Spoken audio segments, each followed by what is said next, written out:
Alice através do espelho, Lewis Carroll. Este não é um audiobook ou narração da obra, mas uma análise em que faço observações e comentários à luz do meu entendimento, não dispensando a leitura da obra no seu todo e nem pretendendo expor os pontos de vista ou opiniões do autor. Pode também conter ilações, comparações ou exemplificações para com a cultura, política do dia ou eventos atuais. O autor, cujo nome real era Charles Ludwig, tornou-se um paradigma literário sob o nome de Lewis Carroll. Isso a partir da obra Alice no País das Maravilhas, de 1865. Lewis foi inglês, nascido em 1832 e falecido em 1898. Foi romancista, poeta, matemático, diácono ordenado da Igreja Anglicana e estritamente conservador, inclusive em sua visão política e social. Essa sua obra, por sua vez, é apresentada como a sequência do clássico de 1865, Alice no País das Maravilhas. E apesar de introduzir personagens novos e uma dinâmica de eventos e diálogos menos elaborados, a ideia geral continuou a mesma, a de um mundo de fantasias onde nada é o que parece e tudo pode acontecer à revelia de qualquer lei natural ou ordem racional das coisas. Nesse mundo distópico, tudo pode ser singular e sem relação uma coisa com a outra e ao mesmo tempo conter mensagens, lições, aconselhamentos ou meros entretenimentos, a depender de cada leitor e do que ele busca ou procura. Assim como a própria Alice, que parece sempre estar atrás de um aprendizado ou coisa a mais qualquer. E tudo começa nessa nova aventura de Alice, quando ela brinca com seus gatinhos na sala de estar de sua casa. Na brincadeira, fingia que um dos bichanos era a Rainha Vermelha, e nisso pôs-se a subir na lareira de frente para o espelho que havia por sobre ali, e de lá, ao brincar de atravessar o espelho, ela o atravessou. O espelho se transfigurou numa passagem mágica, e Alice se viu então no mundo do espelho. E isso, se posso dizer, é sintomático de nossos tempos, no sentido de que passamos pelo mundo muitas vezes fingindo ser o que não somos, imitando personagens que não nos cabe e assimilando modos e proceder que vimos em artistas, ídolos culturais da TV ou outros que invariavelmente nos transportam para uma realidade distópica, insólita e muito diferente da que escolheríamos se seguíssemos apenas o que o nosso coração desenhou para nós a partir dos valores e arbítrios que recebemos da família ou de outras fontes, mas que servem a direcionar-nos ao bem, ao justo e ao belo. Mas foi assim, adotando um papel que não lhe cabia, que Alice mergulhou no mundo que não lhe pertencia e cujo resultado final e consequências poderiam ser imprevisíveis. Mas assim se deu que a cada personagem que a menina Alice encontrou e a cada lugar que passou por detrás do espelho, demonstrou-se ser tudo uma espécie de jogo, uma partida de xadrez em que ela, Alice, e cada um dos seres e criaturas daquele mundo invertido do espelho eram também peças no tabuleiro, que era todo lugar ali. Mas será que toda a loucura do mundo do espelho e todo o trajeto de Alice no tabuleiro daquele estranho xadrez não fosse aquilo que Hilaire Personnat denominou de equilíbrio na irreversibilidade na sua obra O Fim das Certezas? Ele parte então do princípio de que o possível e o real, e aquilo que buscamos, imaginando ser o previsível e estável, pode ser meramente uma ilusão. E justamente quando a gente se afasta, intencionalmente ou não, desses símbolos ou pontos de equilíbrio, e que achamos outros caminhos e formas de estabilidade. Ao que parece, era exatamente assim que as coisas ocorreriam para Alice. Ela saíra do eixo de equilíbrio, onde tudo era conhecido e normal, para introduzir-se num ambiente onde nada fazia sentido ou estava no lugar que se esperava. Num dos primeiros episódios, depois dela atravessar o espelho, por exemplo, ela foi tomada pelas mãos pela Rainha Vermelha, e levada a correr voluptuosamente, a quase desfalecer. Ao parar, ela nota que estava no mesmo lugar, e foi orientada pela rainha que, se quisesse continuar no mesmo lugar, tinha de correr. Ou seja, era tentando sair de onde estavam que lá permaneciam. Tudo muito louco, mas era assim o mundo do espelho. Nada podia ser previsível, como de onde Alice vinha. E como tudo nesse lugar era deslocado da normalidade, não podia ser diferente com os habitantes dali. As rainhas branca e a rainha vermelha, os gêmeos, o cabeça de ovo. Não estou falando do ministro do Supremo. Me refiro ao personagem Humpty Dumpty, que tinha de fato um formato de ovo. Nem pescoço e nem cintura, mas uma forma oval, com olhos e boca, com 2 filetes nas laterais do corpo e 2 na parte inferior que chamavam de braços e pernas, que deixava aquela figura oval ainda mais estranha. E acredite, até mais estranho do que o próprio ministro do Supremo. Mas assim como os outros, a Rainha Vermelha era também de juízo perdido. Um tanto arrogante e mandona, como também confusa e deslocada da realidade. Quando Alice lhe falou que tinha se perdido do seu caminho, o que a rainha respondeu foi que não sabia como Alice podia ter se perdido de seu caminho, se todos os caminhos ali eram dela, da rainha. Mas, prepotência à parte, todos daquele novo mundo, onde Alice estava envolvida, tinham algum grau de insanidade, e de certo modo faz um diagnóstico do que viria a ser os séculos 20 e 21, e certamente o autor Lewis Carroll antevia as raízes disso germinando em seu próprio tempo, pois foi também no século XIX, poucos anos depois de Lewis ter falecido, que a Europa germinaria um dos piores males que o mundo já produziu no campo da psicologia e da sociologia, que foi a Escola de Frankfurt, ou como chamou pejorativamente o bom autor Stuart Jeffrey, o grande Hotel Abismo. O autor, Stuart Jeffrey, traça um estudo minucioso do que o Hotel da Loucura, chamado Escola de Frankfurt, produziu de 1900 a 1960, delineando a contribuição de cada um dos seus principais membros. E um dos pontos relevantes está no capítulo 3 da parte 2, em que ele analisa a atuação da escola na década de 1920, em que ele denomina de o mundo virado de cabeça para baixo, dando a ver o grau e intensidade de loucuras e perversões para a mente que essa instituição fabricou e disseminou pelo mundo, contagiando todas as gerações subsequentes. E para fazer um paralelo para com o mundo de espelho de Alice, a Escola de Frankfurt, nos seus anos pioneiros, buscou atuar sob uma dupla identidade. Por fora aparentava uma escola de pesquisas sociais promovida por banqueiros e industriais de renome, dedicada ao aperfeiçoamento acadêmico, literário e filosófico no geral. Mas em seu interior, sua aparência seria o inverso, como literalmente um mundo ao avesso, um mundo do espelho. E apesar de estar localizado no ninho capitalista de Frankfurt, a escola de pensadores abrigaria ideólogos anticapitalistas e que seu foco seria o de estudo do marxismo, tanto que a escola de Frankfurt esteve intimamente ligada ao Instituto Marx Engels de Moscou, na Rússia. Mas tudo deveria ocorrer de modo a não chamar a atenção. E essa foi a recomendação que seu primeiro diretor, Grunberg, recebeu de Moscou, de que a fachada pública da escola deveria aparecer impecavelmente burguesa, e por dentro ser como um monastério dedicado ao estudo do marxismo. Isso foi dito pelo próprio diretor do Instituto Marxista de Moscou, David Riazanov.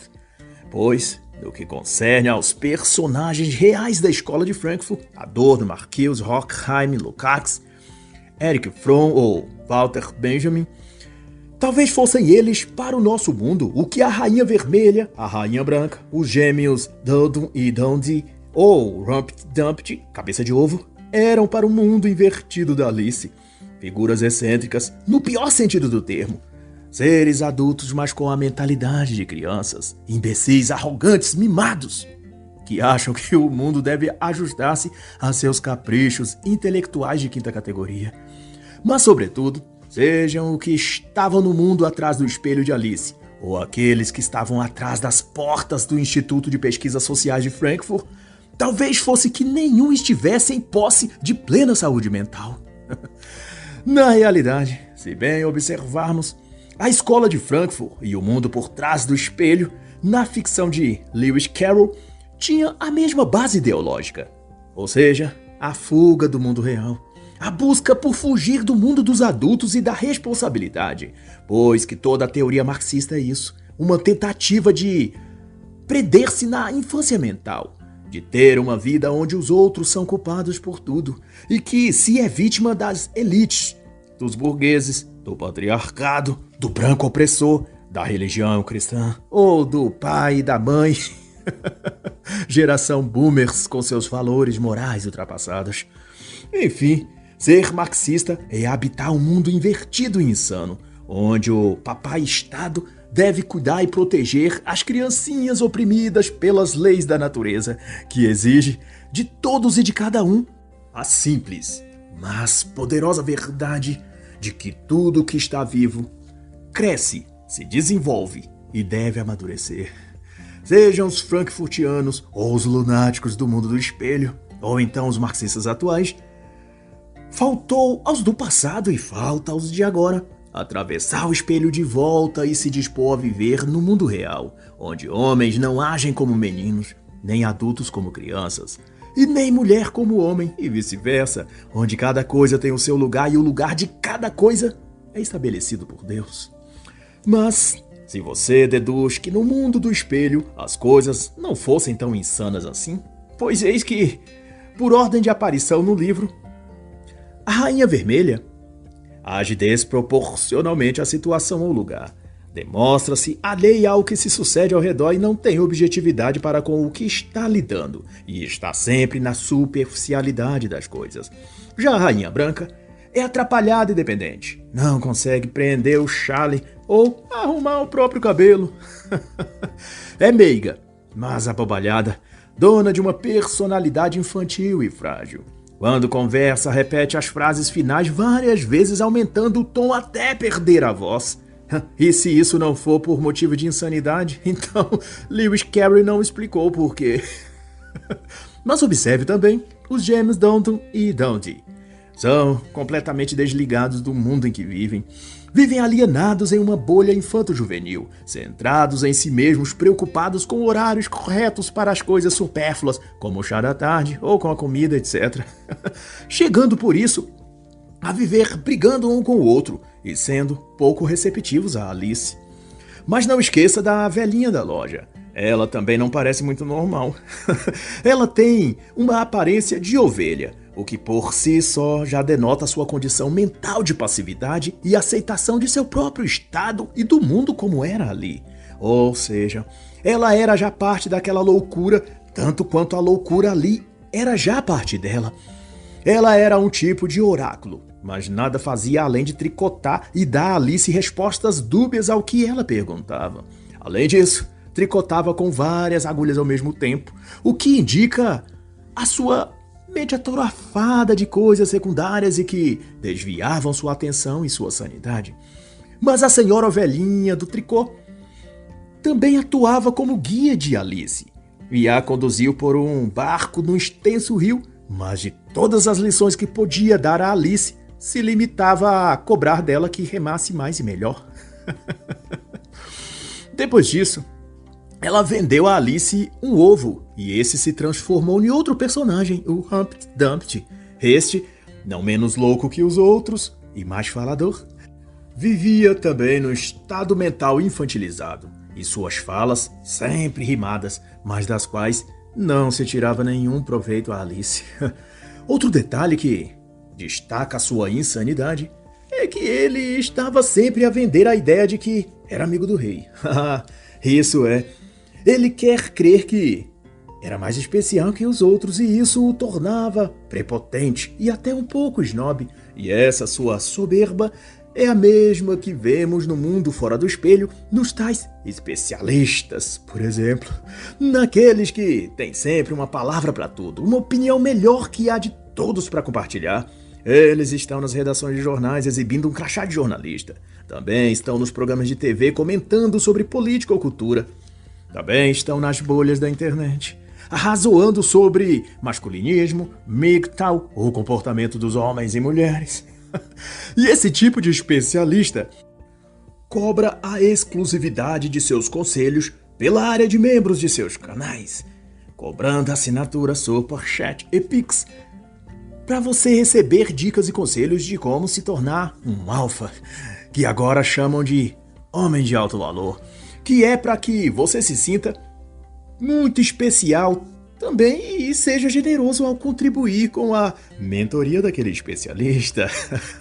E ao ser amigo do rei, como Humpty Dumpty, você poderia aprender nessas bolhas que mulher alguma presta, que você deve seguir seu próprio caminho. E na bolha seguinte, você aprender então, com a devida contribuição em Pix para ajudar a manter o canal, claro, como selecionar as mulheres, como usá-las, tornar-se cobiçado por elas e depois desapegar-se.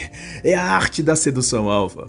Isso é ser homem de alto valor, mas se você ainda tiver tempo e grana para continuar fazendo uma doação para ajudar a manutenção do canal do especialista, você poderá também entrar na bolha que ensina como se tornar especial indo para a academia e tonificando shape para as mulheres cobiçarem e você ter o prazer de ignorá-las, afinal, o objetivo é se sentir especial, assim como um amigo do rei.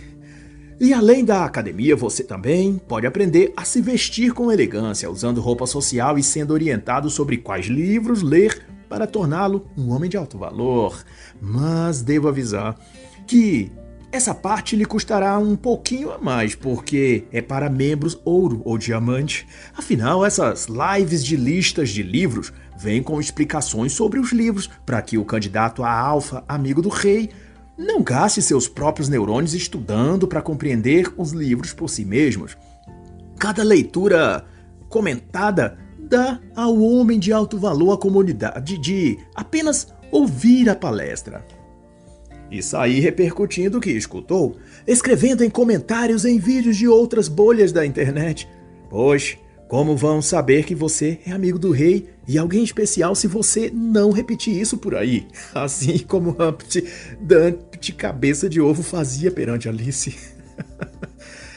Isso até me lembra a obra de Richard Cooper, que explodiu em 2020 no auge da modinha das bolhas masculinistas na internet. O livro de Cooper se chama O Alfa Desconectado, o guia para meter o foda-se e ganhar na vida.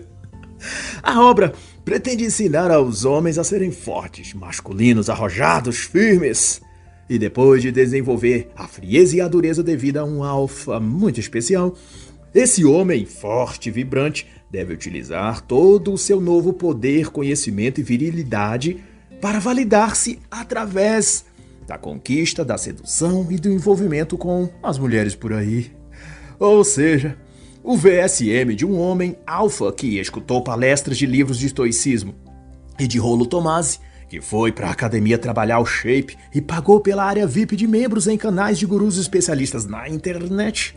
O triunfo desse homem de valor é ele poder ir pra balada e escolher a modernete que quiser e ser interessante e aceito por ela. Segundo o mentor e guru de alfas Richard Cooper, a mulher nasce feita, mas o homem precisa se construir, fazer a si mesmo, trabalhar para moldar o seu corpo e sua mente. E quando então conseguir isso, ele ganha poder de ser o objeto e anseio de mulheres por onde ele for. Isso significa que esse homem receberá sexo válido das mulheres que farão de tudo para agradá-lo, pois não há limite para o que uma mulher fará com o homem pelo qual ela tem o desejo genuíno. E esses são termos e palavras do próprio autor, exatamente como ele escreveu no capítulo Medindo o seu VSM. Mas, de volta ao mundo do espelho de Alice, é que se o mundo do espelho do YouTube e redes sociais não te fizerem se sentir muito especial, ou um alfa, um homem ou uma mulher de alto valor, mesmo depois de seus superchats e pix, não se sinta frustrado. Dificilmente o idiota consegue perceber que o é, então você pode ter se tornado um Humpty Dumpty, só não sabe disso ainda. Isso é melhor que nada, né? Mas, então, surge naquela travessura toda de Alice, o Rei Branco. Alice o encontrou sentado no chão no bosque escrevendo em seu caderno. Ele estava desorientado, e como visto em quase todos os personagens dali, o rei tinha o ar compenetrado, de quem estava concentrado numa tarefa muito importante, mas que no fundo era só o hábito estúpido de tratar com enorme formalidade e compenetração algo fútil ou secundário. Algo típico de pessoas com distúrbios mentais, ignora as coisas sérias e relevantes da vida, mas apega-se a quaisquer mesquinharia e coisa secundária e desimportante. É a mente que funciona ao seu inverso, como tudo ali no mundo do espelho. Assim como no próprio País das Maravilhas, para onde Alice já tinha ido tempos atrás. O rei, então, pediu a Alice que olhasse a estrada e lhe dissesse o que via. E a menina Alice não pôde ver nada no primeiro momento, no que o rei branco lhe falou. Queria eu ter olhos como os seus, capaz de não ver nada.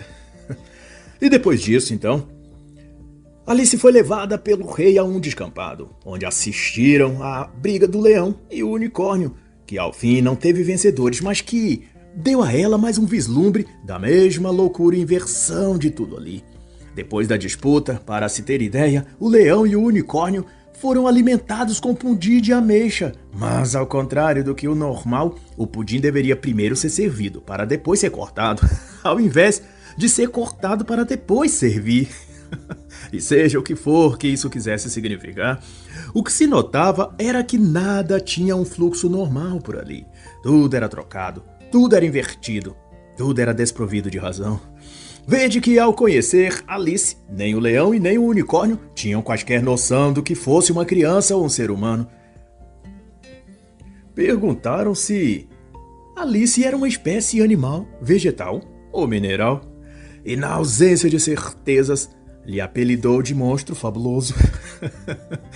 E nesse contexto, cabe o comentário extraído da obra Bem-vindo ao Hospício do formidável e brilhante autor Alexandre Costa, em que se deduz de seus escritos nesse livro que o raciocínio torto, isso é, desconectado da realidade e da obviedade das coisas ou fatos, revela um estado de confusão mental, muito avançado, mas que é já muito comum de ser encontrado na sociedade moderna. Mas ao contrário da simples loucura, alguns desses níveis de insanidade possuem um ímpeto para o crime, para a maledicência e para a malignidade, levando o delirante a cometer calúnias, assassinato de reputação, o ódio disfarçado de amor ou justiça social e por aí vai.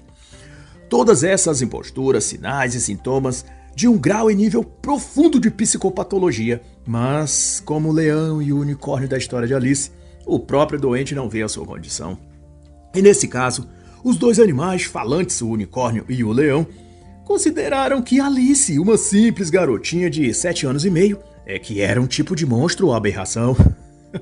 E eles, que eram os estranhos e fora da normalidade, é que se julgavam os normalzão da parada. É como dizia minha mãezinha, é pouco ou quer mais?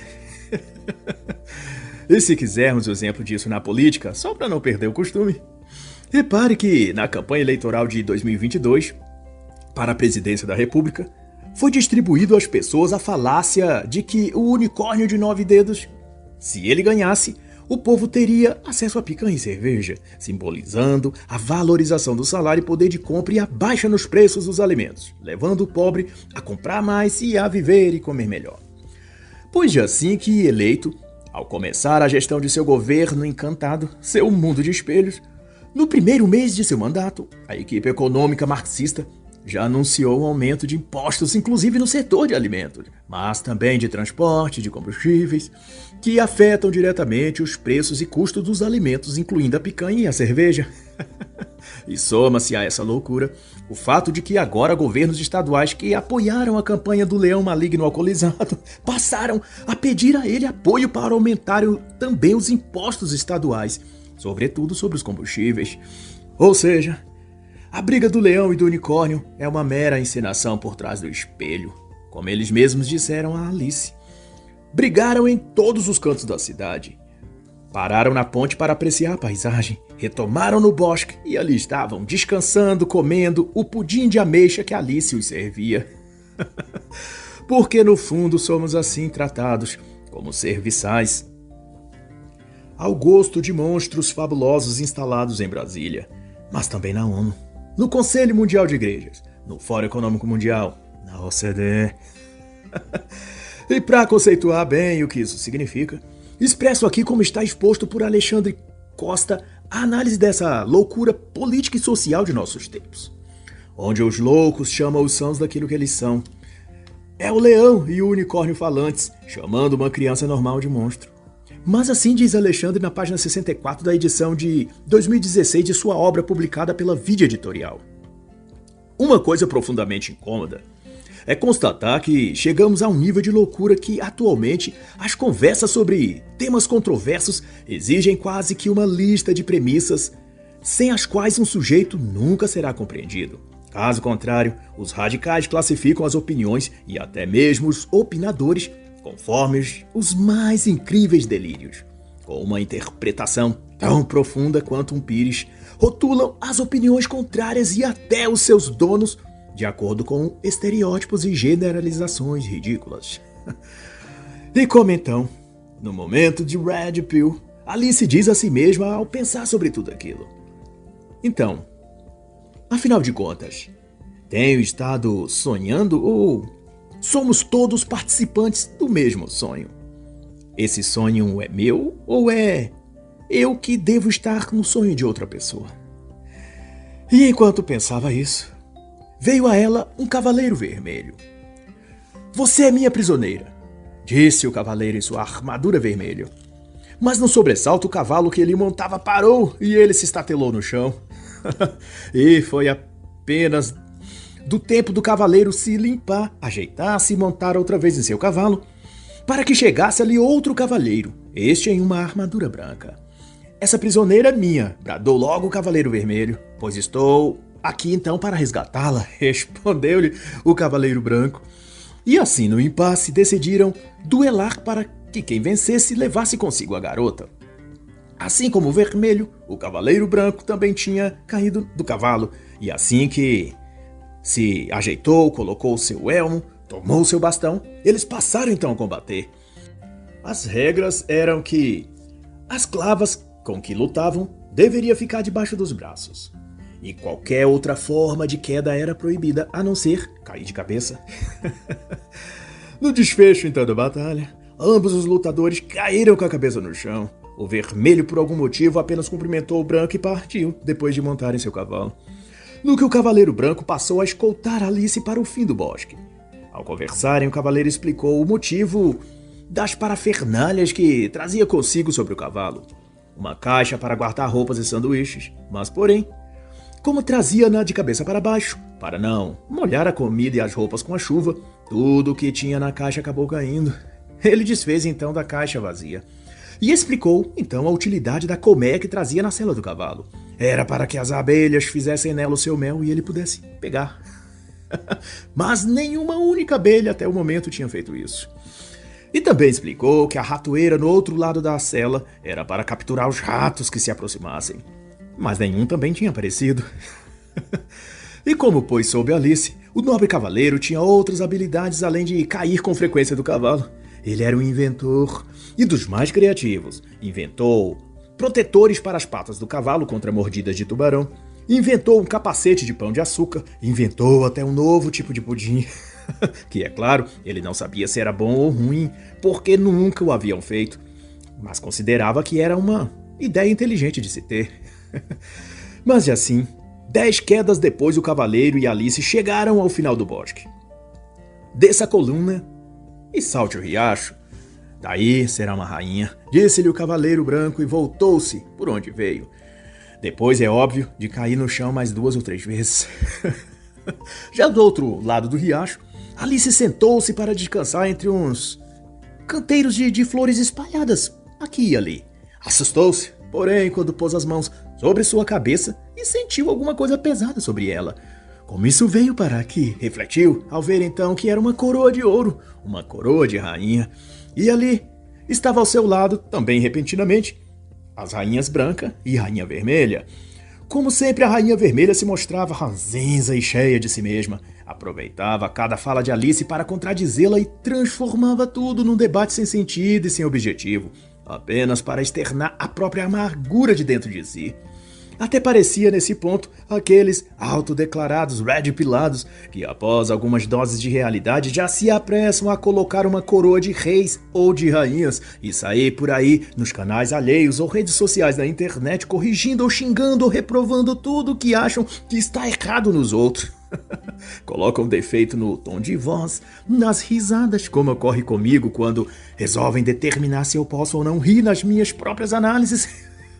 Ou se devo ou não falar de políticas. Ou então, resolvem ensinar como a pessoa deve viver, se o homem deve ou não envolver-se com a mulher, se a mulher tem ou não valor no mercado de relacionamento. Como se tivessem a régua de Deus para medir a vida de cada pessoa, ou uma balança divina para pesar as intenções e o caráter das pessoas. Enfim, distribui em toda parte sua cota de verdades e certezas, porque acham que a Red Pill que tomaram é mais vermelhinha do que a própria que Morfeu ofereceu a Neo em Matrix.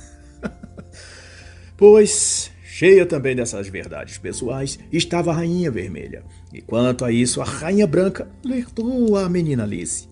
Ela está naquele estado de espírito, disse a Rainha Branca, e que tem necessidade de negar alguma coisa. Só não sabe o que negar. E como dizia a minha mãe, não custa nada eu falar, quem nada tem o que dizer, acaba dizendo o que não deve. E assim é o mundo invertido da internet, como o mundo do espelho de Alice. Quanto menos a pessoa sabe ou quanto menos lê ou menos estuda, mais coisas ela tem para dizer. E mais coisas tem a reclamar ou reprovar daquilo que os outros dizem ou escrevem. E não tenha dúvida de que o YouTube, Twitter, Instagram ou que a rede digital que for, há um monte de rainhas vermelhas corrigindo as palavras e ideias de todos por ali.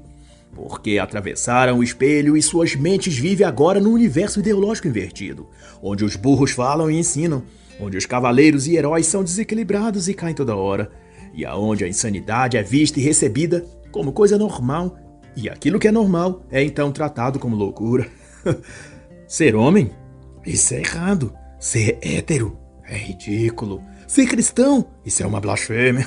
E assim, tudo vai invertido.